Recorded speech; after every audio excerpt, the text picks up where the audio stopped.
This podcast is made possible by the listener members of Nashville Public Radio. This is the Nashvillager Podcast.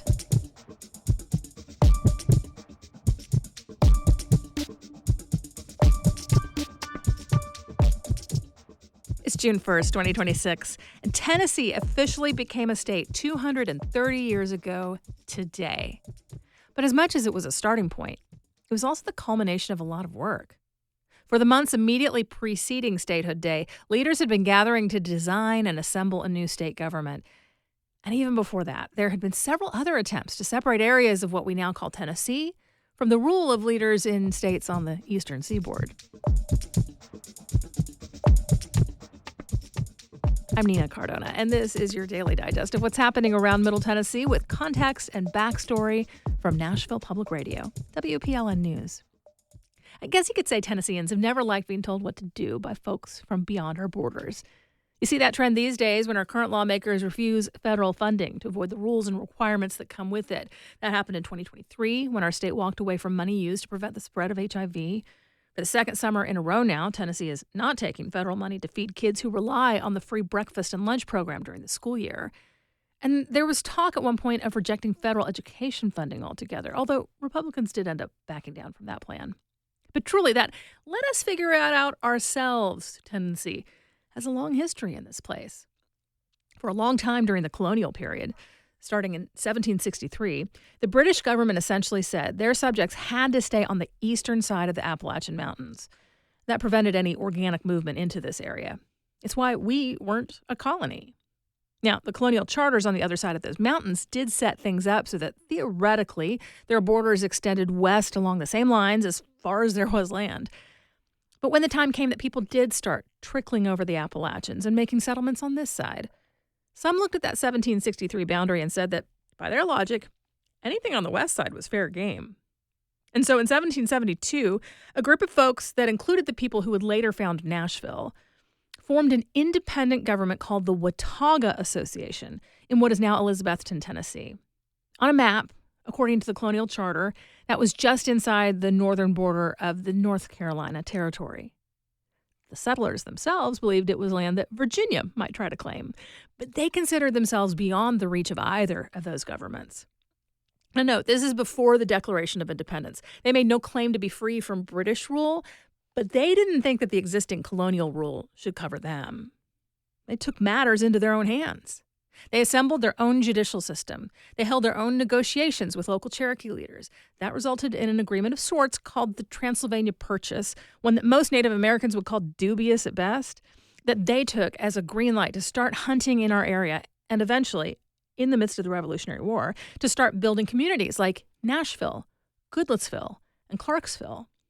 That settlement started in 1779, and in the days when travel was done on horseback or on foot, it was a long, long way from here to Watauga.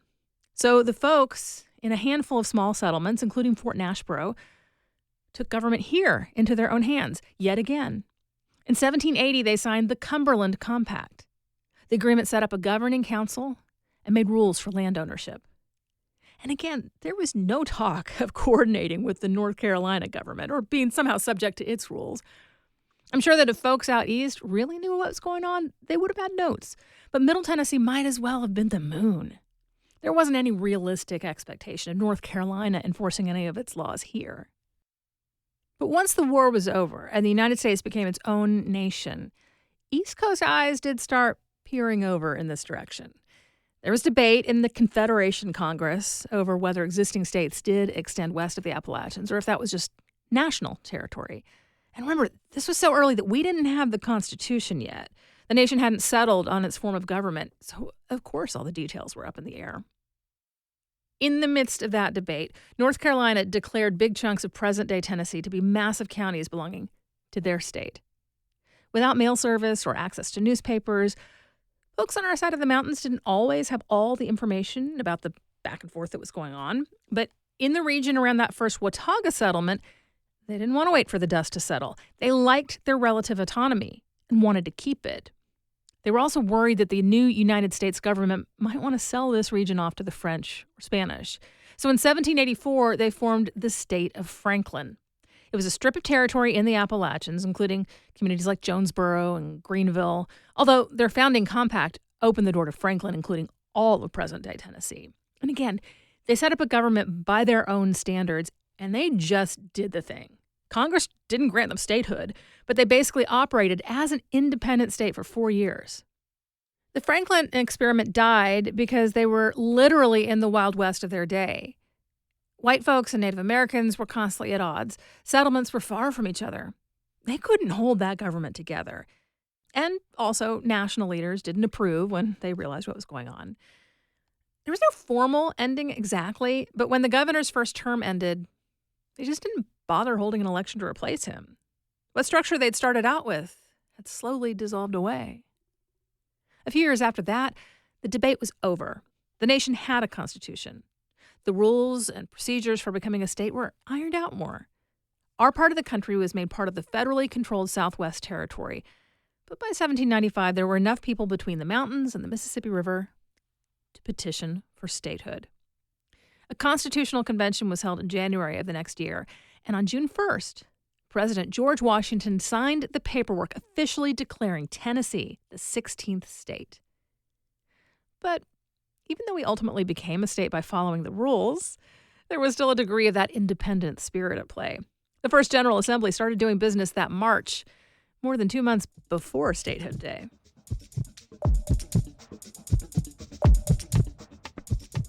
Well, to highlight more Tennessee history, we're launching a new project today on our website. It's called The Backstory. Basically, we're dipping back into this podcast's archive to present several episodes at a time on themes. It's a way to bring together some of the most formative moments from state history and show how those moments inform our present day. The Backstory is funded under an agreement with the state of Tennessee, administered by the Tennessee Commission for the United States Semi-Quincentennial. And you can find it on our homepage by typing in WPLN.org/backstory. In just a few minutes, threatened orchids were returning to southern Kentucky, and the 2025 tornado hit. That's coming up after the newscast.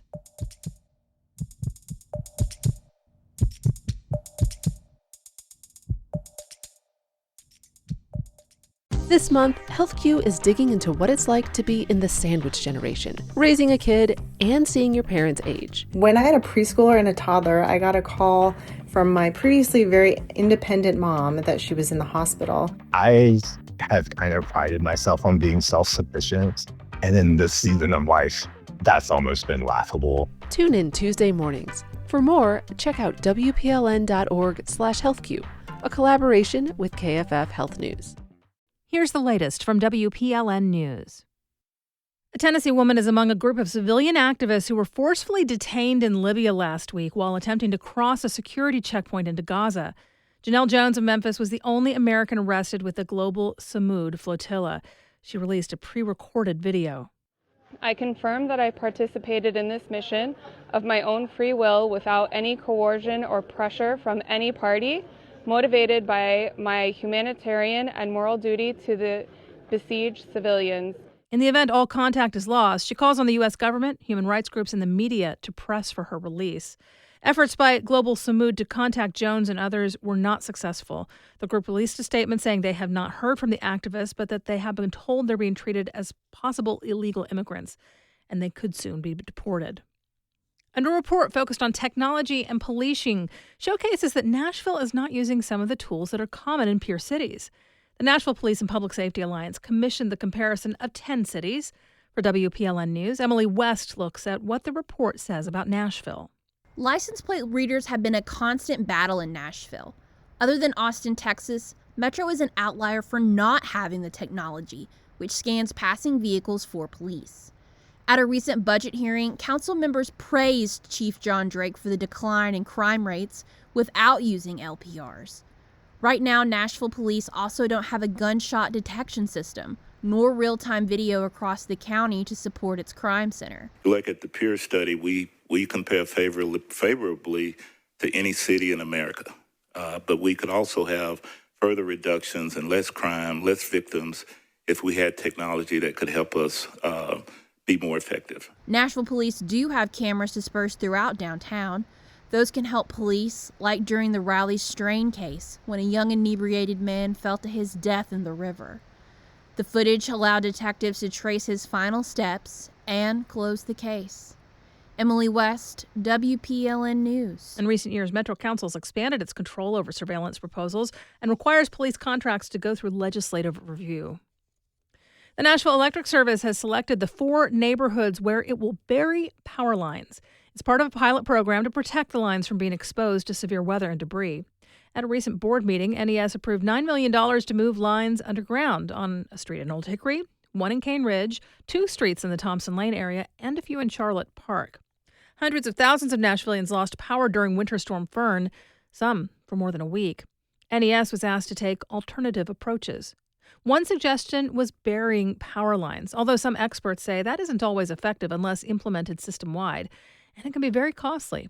Nashville's already buried power lines in some areas downtown and in new construction.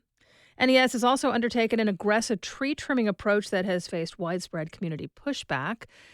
That trimming will continue despite calls for a moratorium.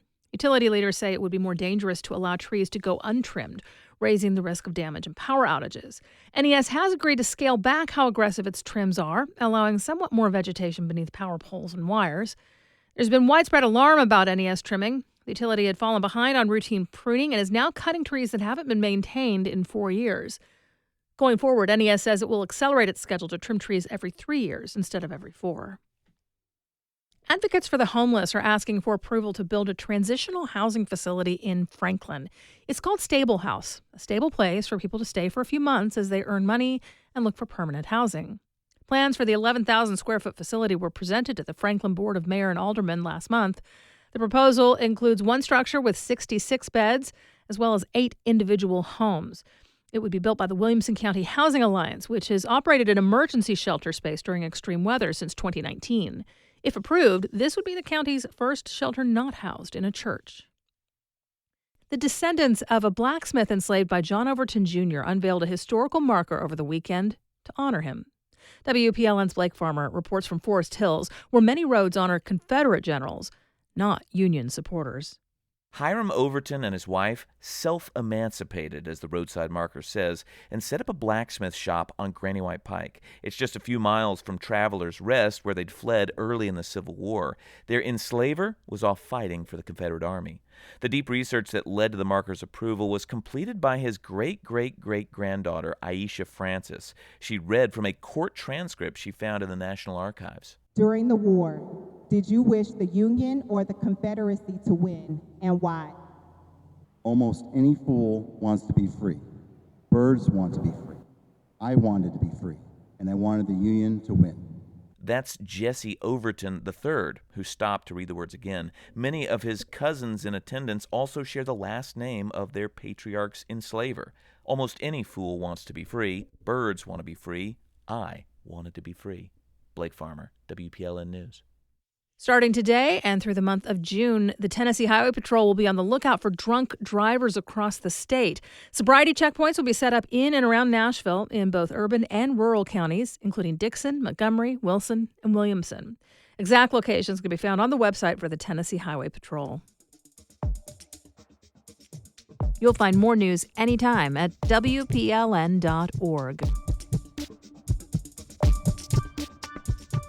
Researchers have spent almost 2 decades restoring a threatened species of orchid in southern Kentucky. But those efforts were disrupted when an EF4 tornado swept through the area in May 2025, carving visible lines in the landscape. For the Appalachian Mid-South Newsroom, WEKU's Lily Burris went to Mount Victory to learn about the recovery. 1 year after the London Somerset tornado, downed trees are still piled around a small wetland site just west of the Daniel Boone National Forest. Tara Littlefield is a senior botanist and ecologist with the Office of Kentucky Nature Preserves. She and other researchers have spent almost 20 years on an environmental restoration project in Mount Victory. You can see how, the wetland superficially just has different things growing in it than out there. You know, you've got a lot more sedges and then all of these ferns. Littlefield and her team are working to bring back other plants that once thrived here on the Cumberland Plateau. Specifically, the white fringeless orchid. We used to say that these were like the ghosts of Kentucky. They're like little white floating like plants that you can see, looking out across the wetland. The orchids look like wide blades of grass right now. In July and August, their white flower blooms will begin dotting the greenery, emitting a strong fragrance. But that wasn't always the case. The orchids are federally threatened. They began proliferating here again after efforts to bring them back started on the site. Littlefield says the team even published a report about their success last year, but they were soon faced with a new challenge. 2 weeks later, after we finished that and published that report, the tornado hit. Before the tornado, the orchids competed with new growth trees that sucked up lots of water and blocked sunlight from the forest floor. Many of those trees are now downed, smothering the surrounding land. And because of that, the orchids are adjusting to new levels of shade and sunlight, creating a new battle for resources.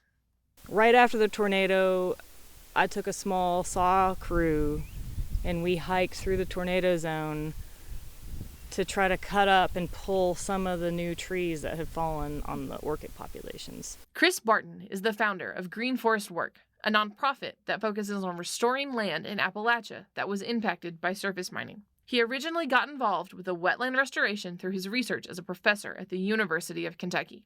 While Littlefield's team was able to clear smaller amounts of debris, Barton's nonprofit coordinated the larger cleanup.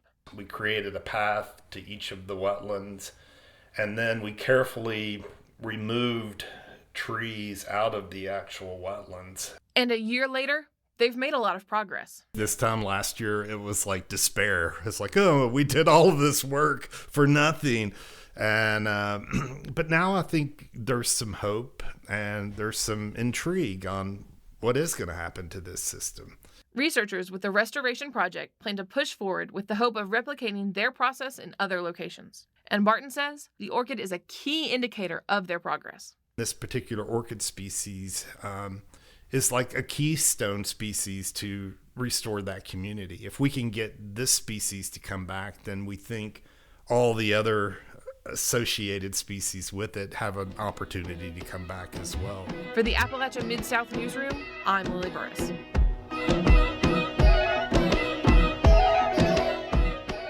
It's great to hear that reporting from another part of the area that was included in the Transylvania Purchase and the Southwest Territories.